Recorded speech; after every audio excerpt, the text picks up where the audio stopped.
가족치료 마지막 부분을 같이 나누도록 하겠습니다. 가족치료 윤리적인 문제를 나누고 있죠. 윤리적 의사결정 모델, 옳고 그름을 판단하는 데 있어서 첫 번째 단계, 두 번째 단계, 세 번째 단계, 내가 결정하지 못하는 문제, 윤리적인 딜레마가 생겨서, 갈등이 생겨서 어떻게 결정해야 할지 모를 때 1단계를 거치고 2단계를 거치고 3단계를 걸치면서 점차적으로 중요하고 큰 문제를 내가 다루지 못할 때 어떤 동료라든지 전문가 조직들의 도움까지 받을 수 있다는 그런 단계를 설명하고 있습니다. 윤리라는 것은 항상 큰 가치 기준이 되기 때문에 우리가 중요하면서도 옳고 그름의 판단 기준이 삶의 영역 속에서 늘 애매모호하게 나타날 때가 있습니다. 가족의 문제, 상담의 문제도 가족마다 개인의 어떤 가치 기준이 있고 부모님의 가치 기준, 자녀들의 가치 기준이 있고 판단하는 데 있어서도 서로 다른 판단 결정을 내릴 수가 있어서 윤리 문제는 항상 어느 시대나 역사 속에서도 갈등이 있어 왔습니다. 보수적인 입장, 진보적인 입장, 또 기성세대 입장과 우리 젊은이의 입장, 서로 주장하는 바가 다르기 때문에 윤리적인 가치 기준이 애매모호하고 흔들릴 때가 참 많이 있게 되는 거죠. 특별히 상담에서는 처음 상담을 시작할 때 윤리적인 기준과 지침을 잘 숙지하고 훈련하고 연습하고 내담자를 만나면서 상담을 진행하는 것이 좋겠습니다. 무엇보다도 상담자 자신의 한계를 잘 알고 자신의 한계를 알고 어느 정도까지 상담할 수 있을 것인가, 내가 하지 못하는 범위는 어디인가를 자신의 한계를 알고 상담에 임하는 것도 중요합니다. 그래서 내 범위가 넘어섰다, 나의 한계가 넘어섰다고 하면 다른 기관이나 다른 슈퍼바이저에게 의뢰할 수 있는 그런 자세가 필요하죠. 상담을 할 수 있는 것과 할 수 없는 것을 구분하는 것, 내가 감당할 수 있는 부분과 감당할 수 없는 부분을 구분하는 것도 중요한 그런 판단 가치요 기준이 됩니다. 뿐만 아니라 내담자의 요구에, 내담자의 어떤 욕구에 잘 맞춰주는 초점을 내담자에게 잘 맞추는 것도 중요합니다. 내담자는 아직 상담을 잘 모르고 자신의 문제에 깊이 빠져 있고 무엇을 요청하고 요구해야 할지 잘 모르기 때문에 그런 것을 처음부터 자세히 알려주고 또 안내하는 것이 필요한 것이죠. 상담 과정, 녹음이나 녹화, 그런 문제, 사생활 문제, 비밀에 대한 권리를 얼마든지 주장할 수 있다는 것도 알려주는 것이 필요하겠습니다. 상담자 문제 때문에 내담자에게 어떤 피해를 가능한 주지 않도록 그렇게 상담자의 어떤 태도, 가치가 바르게 서 있어야 되고, 내담자의 미해결 문제로 인해서 어떠한 상담자가 이득을 취하는, 사적인 이득을 취하는 그런 일들도 없어야 되죠. 또 내담자가 다문화 시대에 그들의 문화를 잘 이해해 줘야 되고, 뿐만 아니라 상담자의 가치나 내담자의 가치가 공이 동등하게 존중받을 수 있어야 된다는 것. 어느 사용도 대단히 중요합니다. 함부로 나이에 관계없이 존대어 비속어를 함부로 쓰는 것보다는 아주 공정한 그런 언어, 긍정적인 좋은 상담 언어를 잘 사용하는 것도 중요하다고 볼 수가 있습니다. 이런 다양한 윤리적인 어떤 지침과 기준을 따라서 상담을 해 나갈 때에 온전한 도움이 되는, 한 사람을 살리고 생명에게 강건함을 선물로 줄 수 있는 그런 상담이 될 수가 있을 것입니다. 윤리적 의사결정, 그러니까 옳고 그름의 판단 기준을 하는 데 있어서 1단계, 2단계, 3단계로 점차적으로 윤리 기준이 애매모호할 때, 내가 판단을 못할 때 그렇게 단계별로 우리가 그런 원칙을 가지고 접근한다는 것입니다. 치료자의 윤리적인 의사결정, 먼저 윤리적 사정이라고 했는데 그야말로 치료자, 상담자가 볼 때에 이것이 옳다 그르다, 상담자가 직면해 있는 윤리적인 문제에 대해서 이 상담자의 개인적인 가치가 무엇인가, 나의 가치는 무엇인가, 내가 무엇을 소중하게 생각하는가, 그런 것에 대해서 자신이 잘 알고 있어야 되고, 사회적인 가치, 도덕적인 가치는 무엇인가, 치료자가 직면하는 그런 전문적인 가치와 윤리는 또 어떤 관계가 있는가,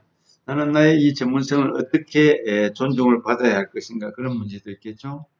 또 여러 가지 준비한 그런 상담의 내용을 통해서 사회적인 이익과 개인적인 이익이 충돌할 때 어떻게 내담자를 보호할 것인가, 또 개인적이고 전문적인 가치와 또 내담자의 어떤 가치 사이에서 갈등을 최소한 줄이기 위해서 치료자가 어떻게 접근하면 좋을 것인가, 이런 다양한 단기적이고 장기적인 윤리적인 과제가 있게 되어 있습니다. 그런 것을 사전에 미리 잘 이렇게 숙지하고 가치관을 잘 정하고 그렇게 상담에 임하는 것이 바람직하다는 것이죠.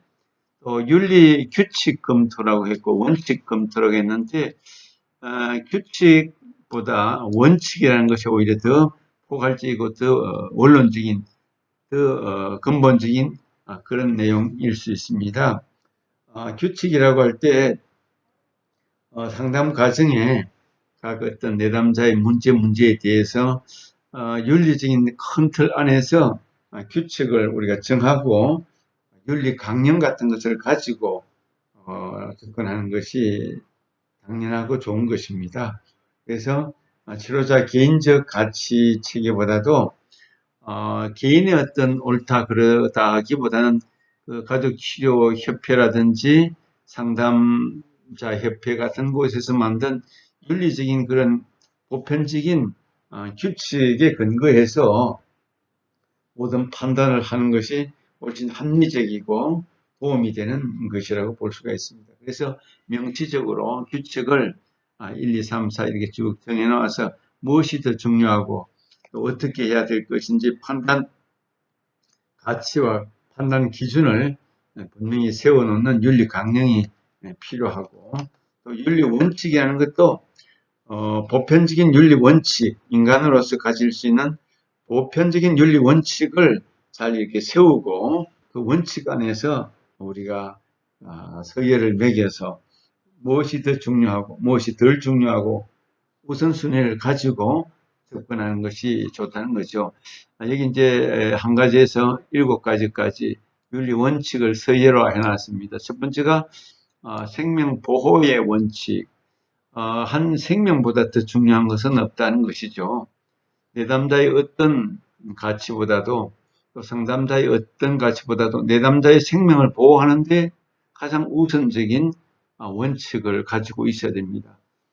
상담 시간도 중요하고 상담의 어떤 룰도 중요하고 상담의 어떤 스킬, 기술 같은 것도 중요하지만 그보다 더 우선적인 것은 내담자의 어떤 생명이 위협을 받을 때, 내담자가 생명의 어떤 손상을 당할 때는 가장 먼저 생명 보호에 최우선적으로 관심을 가지고 상담을 하지 않더라도 내담자의 생명 보호를 우선시하는 그런 원칙이 있어야 되는 것이죠.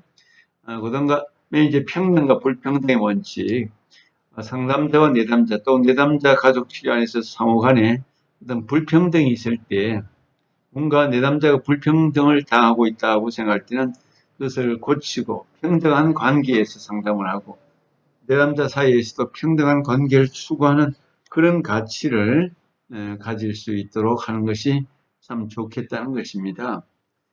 그리고 또 자율성과 자유의 원칙, 얼마든지 과거의 문화였으면 지시적 상담이나 내담자보다는 상담자 주도적인 그런 치료, 그런 상담일 가능성이 많았습니다. 주도적으로 상담자가 모든 것을 권한을 가지고 상담을 시행하면 내담자의 여러 가지 인권이나 내담자의 어떤 사생활이나 내담자의 권리가 많이 손상을 당하고 자율성이 또 자유가 손상당할 가능성이 많이 있겠죠. 그런 차원에서 내담자도 동등한 관계 안에서 자율성을 주고 무엇이든지 선택의 자유를 할 수 있도록 가질 수 있도록 그렇게 원칙을 가지고 접근해야 하는 거죠. 오늘날은 한 개인의 어린아이든지 노인이든지 한 개인의 자유가 중요하다는 것을 우리는 잘 알고 있습니다.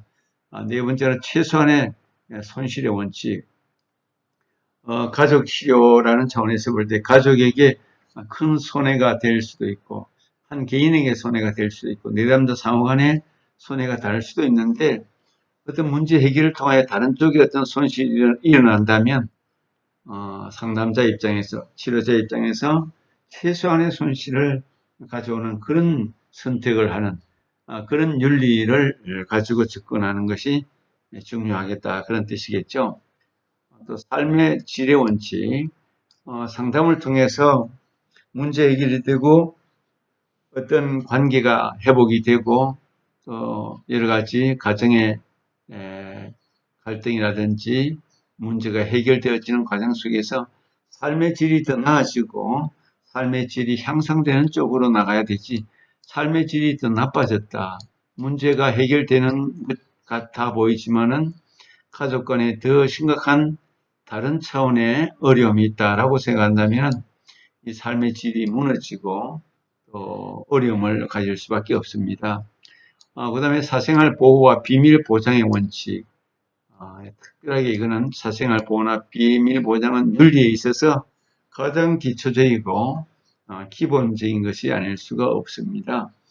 사생활 보호와 비밀 보장은 윤리의 가장 기본이고 원칙입니다. 그래서 인간으로서 한 개인으로서의 보호받음, 또 인권적으로, 생활적으로, 또 자존감에 있어서 모든 삶의 영역이 철저하게 사생활이 보호받도록 상담과 가족 치료는 그런 원리에 하에서 접근이 되어야 할 것이죠. 또 진실성과 정보 개방의 원칙, 어떤 상담자와 내담자 사이에는 어떤 거짓이 포함되어 있거나 속이거나 하는 그런 문제가 있어서는 안 되죠. 진실해야 되고 정보 개방도 어떤 누구의 사적인 유익을 위해서 개방이 미뤄진다든지 숨겨진다든지 할 것이 아니라 모든 것들이 공평하게 드러날 것은 드러나고 또 사생활에 관계되는 것은 보호를 받아야 되고 하는 그런 정보 개방의 일반 원칙과 진실성에 대한 원칙도 있는 것이죠. 적어도 이 7가지의 윤리 원칙이 서열화되어서 어느 것이 더 중요하다, 덜 중요하다라는 판단을 상담자가 잘 할 수 있어야 될 것입니다. 이런 기본 원칙을 가지고 치료자가 윤리적인 문제가 생겼을 때 의사결정을 해야 되는데 만약에 자기가 하기 어렵다, 갈등이 생겼다, 도저히 잘 구분하기 어렵다고 할 때는 동료 슈퍼바이저들에게 자문을 구할 수도 있고 한두 명의 자문을 구했는데도 불구하고 판단을 못 내리겠다, 참 아리송하다, 문제가 복잡하다라고 할 때는 전문가 조직이나 윤리위원회, 그 협회라든지 상담센터의 윤리위원회 다수의 어떤 전문가 조직들 다수의 어떤 자문을 받아서 결정하는 그런 경우도 생길 수 있다는 거죠.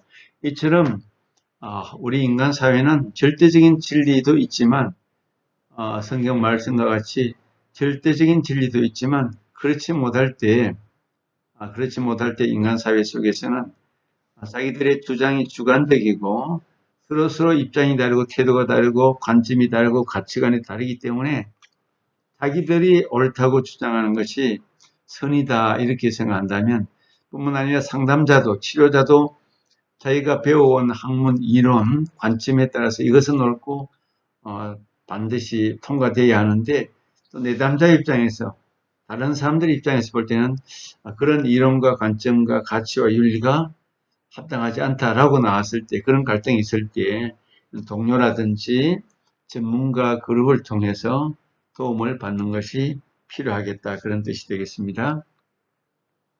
마지막 부분으로 우리 사이버 상담의 윤리 오늘날은 그 인터넷을 통한 사이버 상담도 상당히 많이 진행되고 있습니다.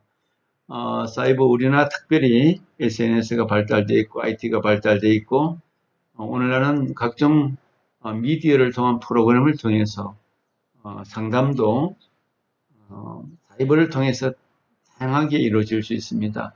채팅 상담, 또 이메일 상담, 화상 상담, 직접 이렇게 화상으로 하는 상담, 이런 것들도 있겠죠.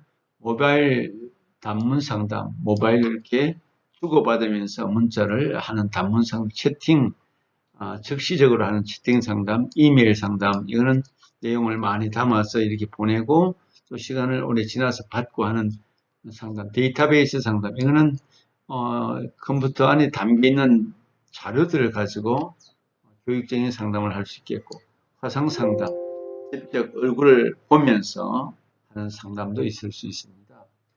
외국 젊은 층 내담자 대상의 매체 활용 상담 서비스가 상당히 증가하고 있다. 요즘에 젊은이들은 채팅이 SNS가 발달되어 있기 때문에 직접 상담 실에 오는 것에 대한 부담감, 비용 여러 가지를 고려해서 시간적으로 경제적으로 사이버 상담도 상당히 활성화되고 있다는 사실입니다. 시에서 구청에서 운영하는 그런 공적인 사이버 상담 센터와 기관들도 있습니다. 사이버 상담의 주요 윤리 이슈를 보면 어디나 윤리는 나타나는 거죠. 사이버 상담의 윤리 기준 마련의 필요성이 대두되지만 아직까지 적절한 윤리 기준의 수립이 미흡한 실정이다. 아직까지 사이버 상담의 역사가 짧기 때문에, 역사가 길지 않기 때문에 그런 윤리적인 문제에 있어서 조금 시간이 필요할 것 같습니다. 사이버 상담의 적절성 여부, 비밀 보장이라든지 이런 것이 잘 될까, 해킹을 당하지 않을까, 누가 엿듣지 않을까, 이런 이제 적절한가의 여부가 있을 수 있고, 사이버 상담자의 역량, 사이버 상담을 담당하는 상담자의 역량, 재능, 또 권위, 또 지적인 수준, 능력, 이런 것들에 대한 그런 문제도 확인할 필요가 있고, 신원 확인, 상대방의 신원을 확인할 수가 있는가, 눈에 보이지 않고 사이버상으로 상담을 하기 때문에 상대방의 신원을 확인할 수가 있는가, 이런 문제도 고려 대상이 될 수 있고, 사전 동의 문제도 어떻게 해야 할 것인가, 사이버 상담에 대한 오리엔테이션도 충분히 필요한 내용이 될 것이고, 장애를 가진 내담자가 활용할 수 있는 인터넷 환경 조성, 이런 것들도 필요하고, 문화적 다양성을 인정하는 것, 이렇게 여러 가지 윤리 문제를 꺼내면 시간이 흐를수록 사람이 많아질수록 또 역사가 깊어질수록 윤리는 다양하게 옳고 그름의 가치를 가지고 등장하게 될 것입니다. 가족 치료 안에서도 일반 상담의 어떤 이런 윤리 문제가 등장할 수 있기 때문에 윤리에 대한 기본적인 인식, 가치관을 베이스에 깔고 상담을 할 때 나중에 어떤 책임과 의무에 대한 바른 태도와 자세를 가질 수가 있겠다, 그렇게 보는 것입니다. 참으로 수고 많이 했습니다. 14번째 주간 공부를 마치고 다음 주가 이제 끝이 되겠는데, 다음 주는 간단히 요약하면서 한 학기를 마칠 수 있도록 그렇게 하겠습니다. 수고 많이 하셨습니다. 감사합니다.